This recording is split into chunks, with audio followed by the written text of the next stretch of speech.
بسم اللہ الرحمن الرحیم۔ امام محمد رحمۃ اللہ علیہ نے ایک ہفتے میں پورا قرآن مجید حفظ کر لیا تھا۔ امام محمد کو پوری دنیا جانتی ہے، فقہ حنفی کے تیسرے بڑے امام ہیں۔ 14 برس کی عمر میں امام محمد فقہ حاصل کرنے کے لیے امام ابو حنیفہ کے پاس آتے ہیں کہ حضرت مجھے فقہ پڑھاؤ، فقہی مسائل مجھے پڑھاؤ۔ تو امام ابو حنیفہ نے فرمایا کہ کیا قرآن یاد ہے؟ حضرت قرآن تو یاد نہیں ہے، جاؤ بیٹا پہلے قرآن مجید یاد کر کے آؤ۔ پھر امام محمد واپس چلے گئے، داخلہ نہیں ملی مدرسے میں، پھر جا کر قرآن یاد کرنا شروع کیا۔ ایک ہفتے کے اندر پورا قرآن یاد کر لیا۔ پھر واپس آ گئے، امام صاحب کو کہا اب تو مجھے داخلہ دے دو، میں نے قرآن یاد کر لیا ہے سارے کا سارا۔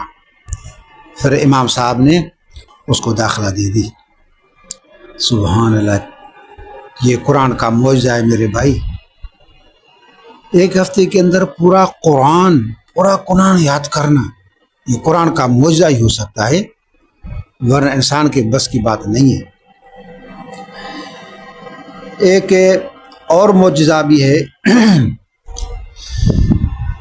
ایک نابینا حافظ نے عمر بھر قرآن مجید میں نہ غلطی کی، نہ کسی لفظ کا اعادہ کیا۔ بات سمجھی؟ ایک نابینا حافظ قرآن تھے، پوری عمر میں ایک غلطی بھی نہیں کی اور کسی لفظ کا اعادہ تک نہیں کیا۔ یہ کون بزرگ ہیں؟ سید عطا اللہ شاہ بخاری اپنے والد سے نقل کرتے ہیں کہ میرے استاد قاری محمد قاسم لدھیانوی نابینا نے عمر بھر کلام پاک کی تلاوت میں کبھی بھی غلطی نہیں کی۔ قرآن پاک کی تلاوت میں عمر بھر ایک بھی غلطی نہیں کی، نہیں کسی لفظ کو لوٹا کر پڑھا۔ ایک گھنٹے میں ایک پارہ پڑھیں یا 5 پارہ ایک گھنٹے میں پڑھیں تو حسن اور رفتار میں فرق نہیں پڑتا تھا۔ بڑی بات ہے، سبحان اللہ۔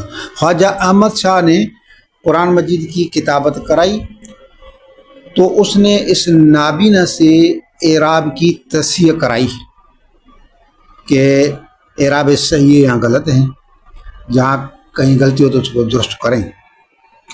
تو اس طرح تصحیح کرائی کہ اس نے صرف اعراب بولے، یعنی اس نابینا قاری محمد قاسم نے صرف اعراب بولے، بسم اللہ کی با سے لے کر والناس کے سین تک کے ایک لفظ بھی قرآن مجید کا نہیں پڑھا، صرف اعراب ہی بتلاتے گئے۔